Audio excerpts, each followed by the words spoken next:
Muy buenas tardes, bienvenidos al webinar programado para hoy, miércoles 30 de diciembre. El tema que vamos a tratar hoy es la revisión de unitarización de carga, volumetría y cubicación.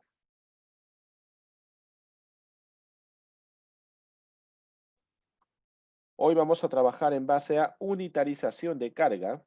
Vamos a hablar también sobre los procedimientos de volumetría y vamos a ver un par de ejercicios de cubicación. Todo esto relacionado a la manipulación y al correcto proceso de unitarización de carga en base a paletización y contenedorización. Tema que va de la mano con el sistema de manejo logístico aduanero y los procesos y procedimientos que se llevan a cabo dentro de sistemas aduaneros para, valga la redundancia, unitarización de carga. Mi nombre es José Gerardo Podestal, los voy a acompañar en el desarrollo de este webinar para que me conozcan un poco mejor. Yo me especializo en el desarrollo de proyectos de emprendimiento e innovación. Trabajo actualmente desarrollando oferta exportable para el mercado internacional. Trabajo como consultor independiente y también asociado a algunas organizaciones privadas. Ejerzo la docencia en algunas instituciones licenciadas por el Ministerio de Educación y por SUNEDU. Tengo un emprendimiento en exportación de cuero vegetal. Soy administrador de empresas de profesión y tengo una segunda carrera en negocios internacionales. Muy bien. Teniendo claro ya el tema sobre el cual vamos a trabajar hoy, la unitarización de carga, volumetría y cubicación, vamos a empezar primero con la definición básica de lo que es la unitarización y las formas de realizar unitarización. Poco a poco iremos avanzando hasta el desarrollo de algunos ejercicios. En primer lugar, vamos a comenzar con unitarización. Vamos a definir la unitarización de carga y las dos modalidades de unitarización. Cuando nos referimos al rubro de comercio exterior, debemos tener en cuenta que cualquier tipo de producto considerado un bien tangible que tenga las características de una mercancía puede ser sometido a ser trasladado en el mercado internacional. ¿Por qué hablamos de un producto considerado bien tangible? Porque los productos finalmente vienen a ser bienes o servicios. En este caso, cuando hablamos del rubro de comercio exterior, para el proceso de unitarización de carga nos referimos a un bien. Para referirnos a un bien tangible, también tiene una división. Puede ser un bien tangible considerado mercadería o mercancía. ¿Ok? Mercadería o mercancía. ¿Qué diferencia existe? Cuando hablamos de un bien tangible destinado a ser comercializado en el mercado local, hablamos de mercadería. Y cuando está destinado a comercializarse en el mercado interno, hablamos de mercancías. En este caso, si nos estamos refiriendo a la preparación y adecuación de carga para el mercado local, hablaríamos de mercaderías. Pero si estuviéramos hablando de adecuación y preparación de carga para el mercado internacional, hablaríamos de mercancías. Pero estas mercancías vienen a estar protegidas por un envase, un empaque y un embalaje, o probablemente solamente envase y embalaje, sin necesidad de que haya un empaque. Este tipo de clasificación de envase, empaque y embalaje viene a ser la clasificación que se le da a una mercancía que está siendo unitarizada, una mercancía que se está agrupando en unidades superiores de carga. Por ejemplo, si yo tengo una lata de gaseosa, la lata de gaseosa vendría a ser un envase. Si yo tuviera un four pack, un pack de 4 latas de gaseosa, tendría ya no envase, sino un empaque, un empaque. Y si tuviera que colocar un total de 10 four packs de latas de gaseosa, ya estaría hablando de que esos empaques van a formar una unidad superior dentro de un embalaje. Ese es el proceso de unitarización. Es la agrupación de mercaderías y mercancías en unidades superiores de carga. ¿Ok? Ahora me refiero a unidad superior de carga porque lo que me interesa en realidad en la unitarización es adecuar esas unidades en volúmenes o en presentaciones mayores o superiores, pero acondicionadas para la carga. Si yo no dijera unidades superiores de carga, sino simplemente la agrupación de mercancías en unidades superiores, yo podría decir, bueno, entonces la unitarización podría ser un empaque, ¿no? Si yo tengo una pasta dental en un tubo dentrífico y voy a condicionar tres en un empaque donde vengan tres pastas dentales, ¿ese empaque sería unitarización? En realidad no, porque como empaque está condicionado para la venta, no para una unidad superior de carga. Solo si coloco esos empaques dentro de una caja de cartón corrugado de doble tapa, estaría adecuando recién esa mercancía en una unidad superior de carga. Un embalaje que me va a permitir, sin mayor problema, trasladar esa mercancía contenida dentro de dicho embalaje. Entonces recordemos lo siguiente, cuando hablamos de unitarización, la unitarización es la agrupación de mercaderías o mercancías, ¿ok? La agrupación de varios envases o varios empaques en unidades superiores, pero unidades superiores de carga, es decir, en embalajes. Ese es un proceso de unitarización común y corriente, un embalaje.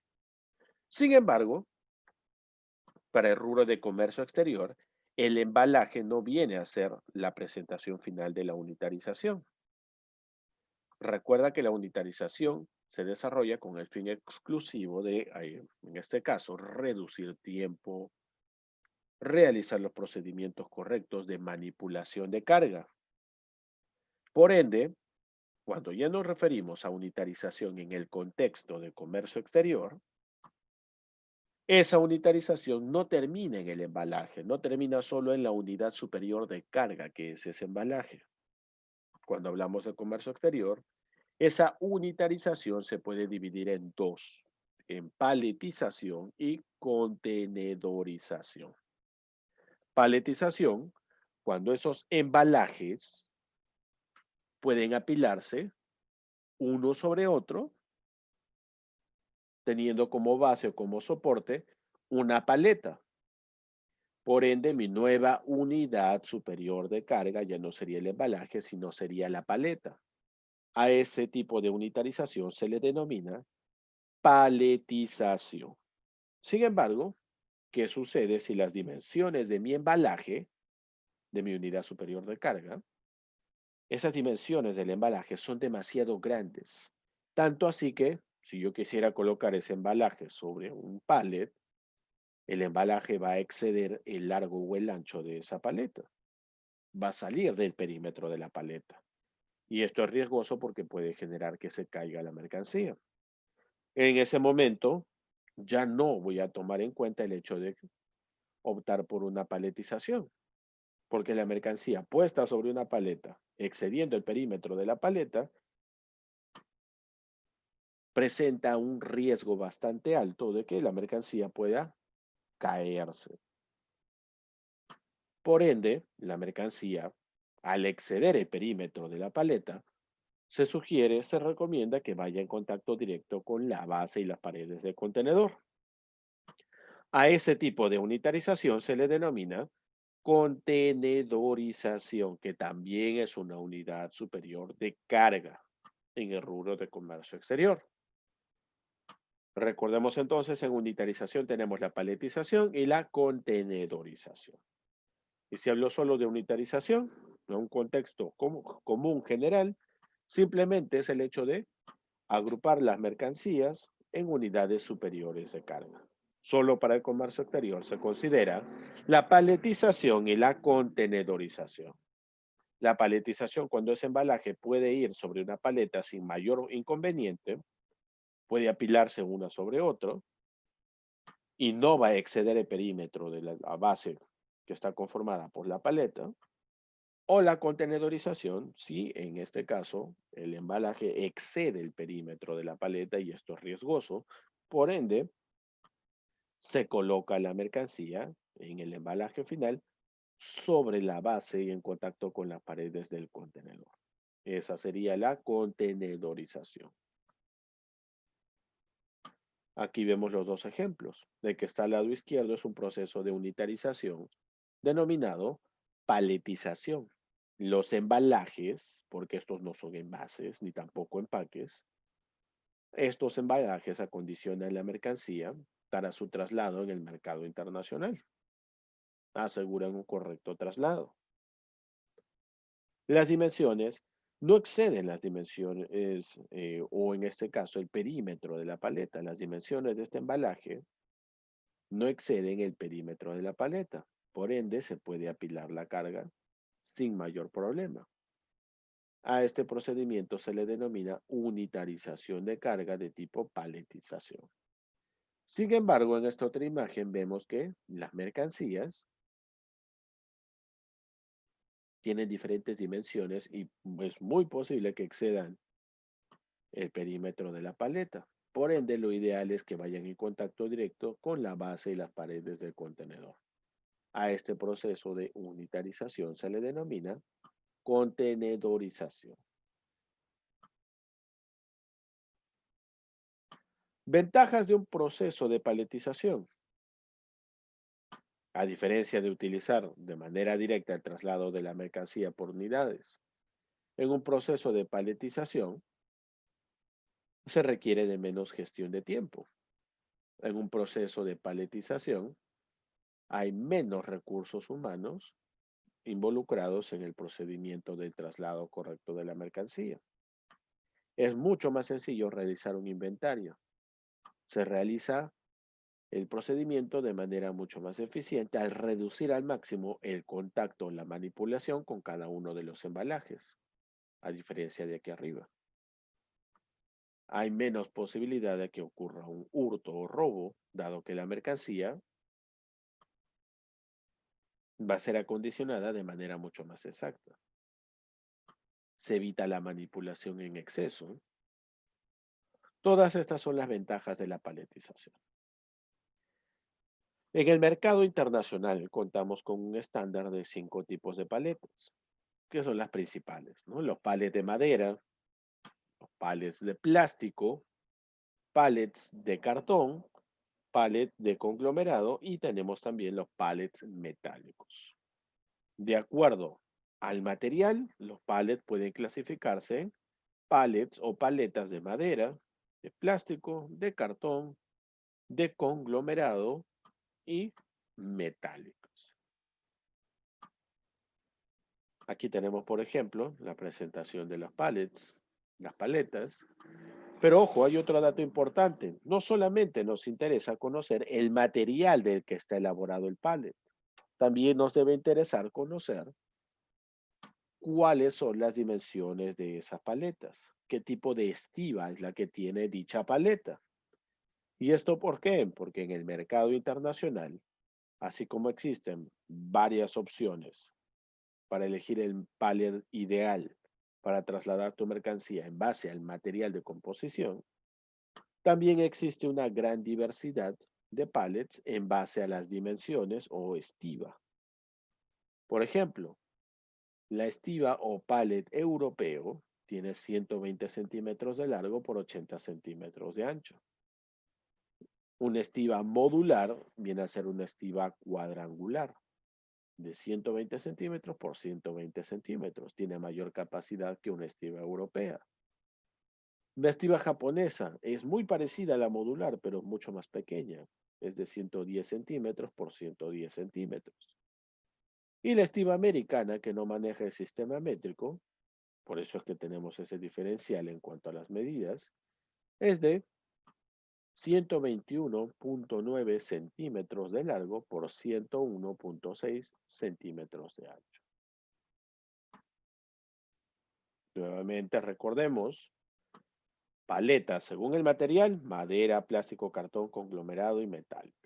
De acuerdo al tipo de estiba, la europea y la americana son con base rectangular. La europea es de 120 centímetros por 80. La americana es de 121.9 centímetros por 101.6 centímetros. mientras que la estiva modular y la japonesa tienen una base cuadrangular. Es decir, no hay largo ni ancho, tienen una base cuadrangular. La modular de 120 por 120 centímetros y la japonesa de 110 centímetros por 110 centímetros.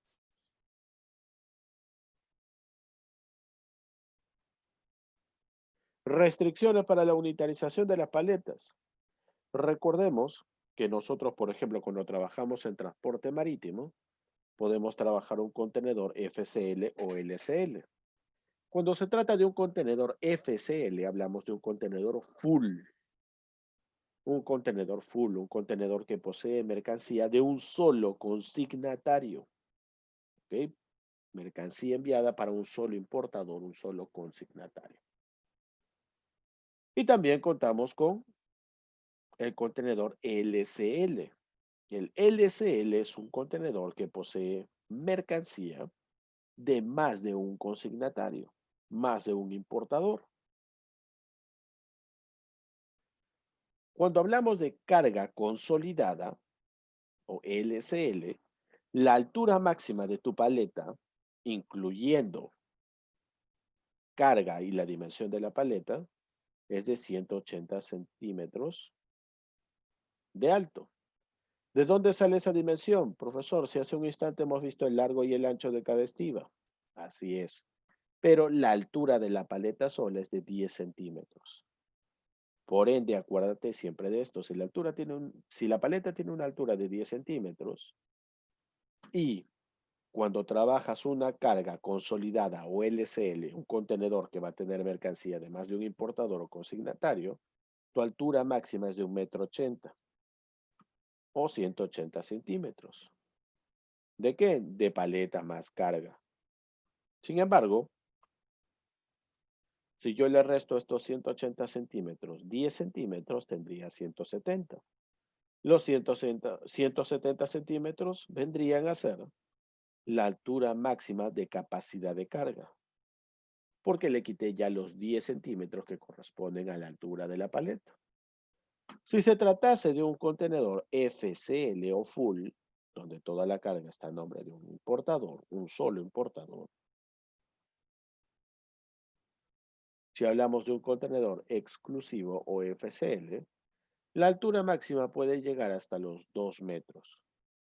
Sin embargo, recuerda que a esos 2 metros tienes que quitarle 10 centímetros de altura de la paleta y tendrás 190 centímetros de altura disponibles para ser utilizados para apilar carga.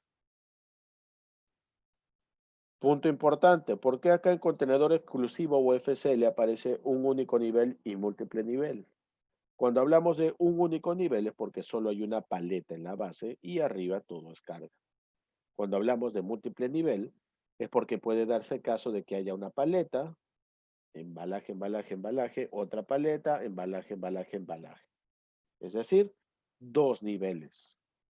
Cuando hay dos niveles, la altura llega a los 2,20 centímetros o 220 centímetros. Sin embargo, acuérdate, al hablar de un múltiple nivel, en este caso de dos paletas, tendría que restarle 20 centímetros de altura a los 2,20 m para saber cuál es la capacidad máxima de carga que puedo tener en altura considerada para esta paleta. Nuevamente, recuerda, carga consolidada o LCL, tu altura máxima es de 1,80 m. Paleta más mercancía. Quiero saber solamente cuál es la cantidad total de mercancía que puedo apilar. Le quito los 10 centímetros que le corresponden a quién, a la altura de la paleta vacía.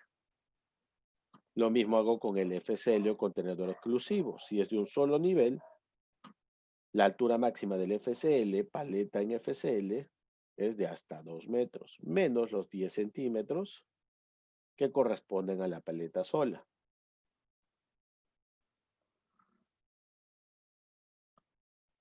Pero ¿cómo voy a colocar la mercancía sobre la paleta? ¿Cómo puedo hacer para poder, sí o sí, sacar el máximo provecho de haber colocado mi mercancía en su embalaje final sobre una paleta? Existe la disposición de los envases, empaques y embalajes en los pallets. Por ejemplo, acá, Este es el paletizado en columna, que es uno de los procesos de paletizado más sencillos que existen. ¿Por qué? Basta con que hayas cubicado bien la cantidad de cajas que va a entrar por nivel y las hayas acomodado de manera correcta. Hacia arriba lo único que tienes que hacer es seguir la misma secuencia. Por ende, es una disposición de embalajes en base a una columna. Sin embargo, existen otro tipo de procedimientos de paletización mucho más seguros. Por ejemplo, mira aquí en este paletizado en columna, el embalaje que está en la parte superior, en un vértice, tiene contacto con uno, dos, con tres embalajes más, lo cual le da más fricción. Sin embargo, mira esta otra imagen, el paletizado en hilera o trabado. Acá por cada nivel, la mercancía tiene una disposición vertical, horizontal, vertical, horizontal. Es mucho más seguro que el paletizado en columna porque acá el nivel de fricción es máximo. Acá la fricción llega a darse con uno, dos, con tres embalajes. Acá no, acá es uno, dos, tres, cuatro embalajes. Quiere decir que en el proceso de paletizado en hilera o trabado existe mayor seguridad en el hecho de que la mercancía no se va a ver expuesta a alguna caída, no se va a ver expuesta a algún tipo de, digamos, riesgo ajeno al proceso de manipulación. Contamos también con un paletizado en pared, donde las mercancías no tienen ya una disposición única por columna o en hilera o trabado, sino que acá, al ser considerado un proceso de paletización en pared, se saca el provecho máximo al uso del espacio y se le da inclusive mayor fricción a cada una de las cajas. Recuerda, esta de acá tenía contacto con tres, esta tenía con cuatro, mira esta de aquí, uno, dos, tres, cuatro, cinco. Existe más fricción, existe mayor probabilidad de que la mercancía vaya a caer, es mucho más seguro. Mira el paletizado en chimenea o rueda, profesor, pero no siempre va a calzar así, al borde, no siempre va a ser exacto al perímetro de la paleta. En algunos casos me va a sobrar un espacio por aquí o por aquí. Bueno, para eso te sirve el paletizado en chimenea o rueda. Realizar un proceso de paletización en base al cual el espacio que podría sobrarte de largo o de ancho haya sido trasladado a la parte de en medio, de modo tal que sigue la misma disposición.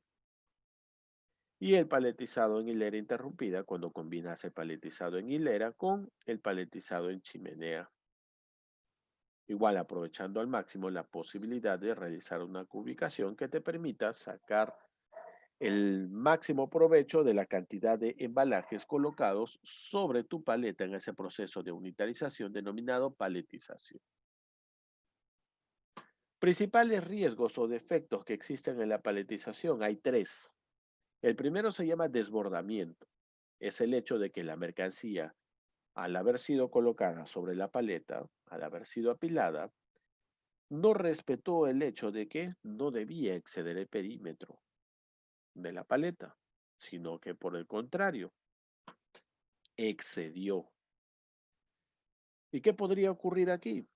Si estos embalajes fueran demasiado pesados y los embalajes de la base no están soportados en su totalidad por la paleta, sino también hay espacios de estos embalajes fuera de la paleta, esta presentación de embalaje final que ves aquí en la base va a sufrir. ¿Por qué?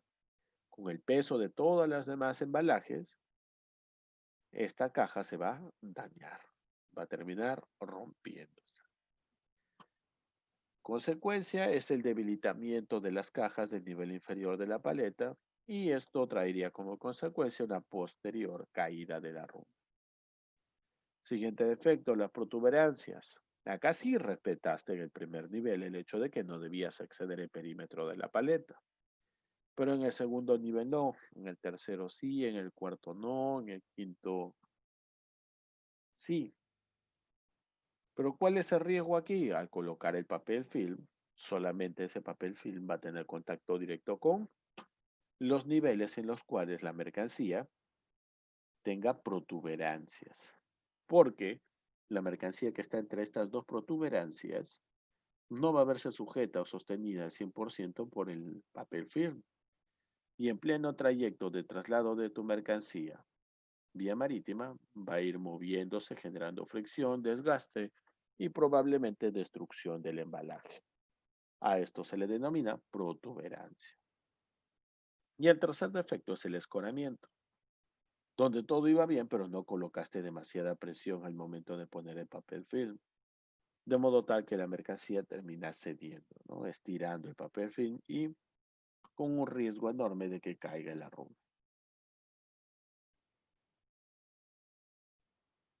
Vamos a ver ahora algunos ejercicios vinculados a la cubicación y parte de volumetría. Para empezar, mira esta imagen, veamos este ejemplo. Mira esta mercancía que viene aquí. Esta caja que ves acá, esta caja que ves acá, va a representar un embalaje, donde en su interior vamos a encontrar mercancía. ¿Ok? Este embalaje, porque puede ser también un envase si es bastante voluminoso o grande, corresponde a una mercancía que yo encontré en internet y me interesó comprar, en una página web X. Busqué la página web, encontré ahí la mercancía que me interesa importar y encontré los datos básicos, ¿no? En esa página. Encontré las dimensiones del embalaje. El alto es de 10 centímetros, el ancho de 25, el largo de 35. ¿Cuánto pesa la mercancía? Pesa 0.8 kilogramos. ¿Y cuánto cuesta? Solamente $15. Muy bien. Con esta información, yo ya puedo hacer un análisis mucho más claro. ¿Por qué? Yo acabo de encontrar esta mercancía en la página web de un potencial proveedor.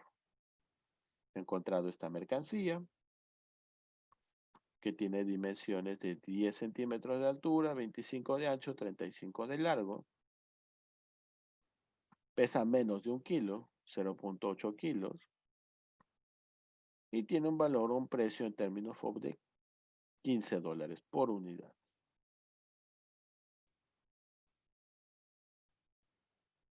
Le pregunto al proveedor, estoy interesado en importar esta mercancía. Dime, por favor, si puedes enviarme la mercancía en volúmenes grandes, ¿no? No solamente una muestra, no solamente el envío de una o dos unidades. Y el proveedor me dice, sí, ¿sabes qué? No te preocupes, mira, yo tengo un montón de clientes en el mercado internacional, sobre todo en Perú, donde tú te encuentras. Justamente en este momento me encuentro preparando un contenedor de 20 pies con la carga o la mercancía de todos mis clientes en el Perú. Al decirte esto, tú ya deduces de que se trata de un LCL. Es un LCL, es una carga consolidada porque el proveedor está consolidando mercancía. Mercancía en un solo contenedor, pero que corresponde a más de un importador o cliente.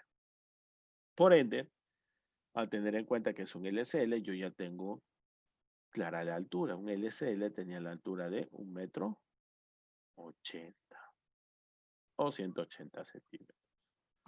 Muy bien.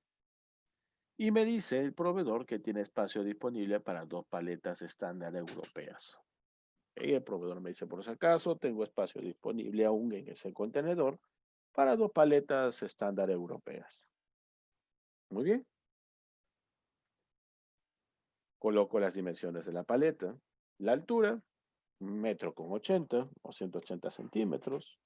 Al tratarse de una paleta estándar europea, el ancho es de 80 centímetros y el largo de 120 centímetros.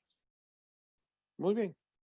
Ya tengo las dimensiones de la paleta y las dimensiones del embalaje. El proveedor ya me dijo que me puede enviar dos paletas estándar europeas. Hay espacio disponible para dos paletas estándar europeas con esta mercancía. Sin embargo, yo no sé cuántas unidades involucra traer paleta completa. ¿Cuánto requiere eso de inversión? Así que voy a realizar el proceso de cubicación. Voy a cubicar. Si esta de acá es la mercancía en el embalaje que me interesa, tiene un ancho, un largo y una altura, también tengo las dimensiones de la paleta. 120 centímetros de largo, 80 centímetros de ancho y la altura es 1,80 m. En este caso solo me voy a preocupar en este momento por el largo y el ancho. Solo largo y ancho. Largo 120 centímetros, ancho 80 centímetros para la paleta. Paleta estándar europea. ¿Ok? LSL, carga consolidada. Y comenzamos. Si este de acá es el embalaje que yo quiero colocar en esta paleta, ¿cuál es la forma correcta en la que debo colocarlo? Vamos a utilizar el paletizado en columna para comenzar. ¿Ok? En columna, la misma disposición. Veamos. El largo de mi embalaje podrá ir por el largo de la paleta o por el ancho. Lo mismo pasará con el ancho de mi embalaje. Irá por el largo o el ancho, así que voy a probar de las dos formas. Si estos 35 centímetros estuvieran por el lado del 120, ¿cuántos 35 centímetros habría? Largo de la paleta, 120 entre el largo del package. 120 entre 35. Siguiente pregunta. Si yo colocara entonces el largo de la paleta por el largo de mi embalaje por el largo de la paleta, excelente. Pero eso quiere decir que el ancho de mi embalaje tendría que ir por el ancho de la paleta. ¿Cuántos 25 centímetros entrarán en 80 centímetros? Lo mismo. Ancho de la paleta, 80, entre el ancho del packaging. ¿Cuál es el ancho de mi packaging? 25 centímetros.